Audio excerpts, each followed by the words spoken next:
Good morning. It's Friday morning, August 5th, 2022, and it's time for your morning walk with me, Sophfronia.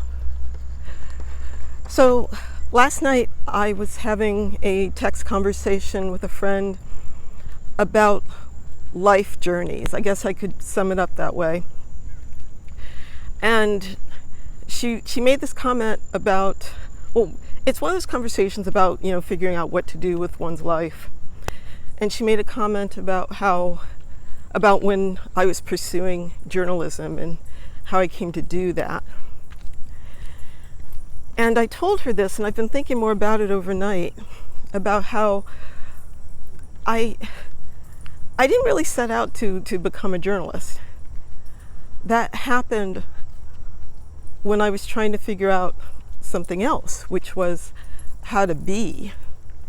Right? So my concern at that age, coming out of college, was how do I be independent?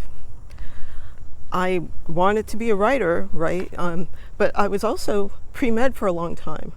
And there are many reasons why I wanted to become a doctor, but the main thing was I wanted to be independent, and I needed to make money. I needed to be able to support myself. And it occurs to me that a lot of the changes I've made in my life over the years have come out of similar thinking in terms of how do I want to be in the world. So one of the reasons I left journalism was because I wanted to have a family and I wanted to be at home somehow. I didn't know how I was going to do that. It took me a long time to figure that out. But I think it would have been a lot harder if I didn't have that guiding compass of thinking about what I wanted to be. I think we often jump too quickly to that question, well, what do you want to do? Or what are you trying to do? And that gets us tied up into knots. But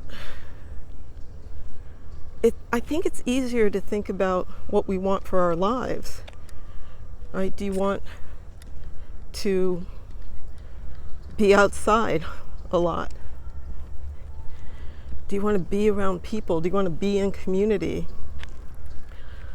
And then when the opportunities come, it's easier to make the decision because you can see how that thing is going to help you be what you want to be. So, I didn't set out to become the director of Alma College's MFA in creative writing. That wasn't even on my radar.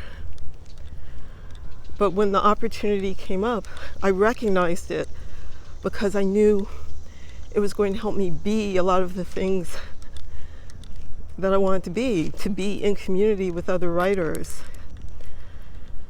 to maybe create some change in the publishing community, to be with friends, to be on a college campus. That is like my favorite thing, especially in September. I love being on a college campus. I love being at school. So in many ways, it's like, why didn't I think of that before? Well, maybe that's not our work to think of things like that. And maybe that's when we leave it up to the higher power to figure out how these things are going to come about. Because obviously I wasn't thinking big enough for myself, now was I? So maybe this is the way to think about this is what do you want to be is kind of like the what and the why. What do you want to be in the world? Why do you want to be this way? And then let the how show up. I don't know how this is going to work. I think of Parker Palmer's book, Listen to Your Life, because there are many clues. We have to listen to our lives. And there are many clues, things that tell us if we're in the right place, if we're doing the things that we're supposed to be doing.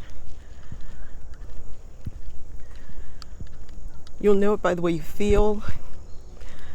You'll know it by the way you wake up in the morning, whether you're looking forward to the day. I know that what I do in my work, both as a writer and with the Alma program, I know is right because I'm always energetic after I get out of a meeting, whether it's in person or on Zoom. So I offer that up to you and to my friend. But start there and see where it takes you. Because this is a journey. And we all have done and will do many things. Just see if it's taking you where you want to go. I'm going to keep walking. I will be in New York City later today. I'm going to a friend's cabaret show. Excited about that. And, oh goodness, Italy's coming up very quickly. I'll be in Italy late next month. So, let me know if you have any questions. I will talk to you again very soon. Bye-bye.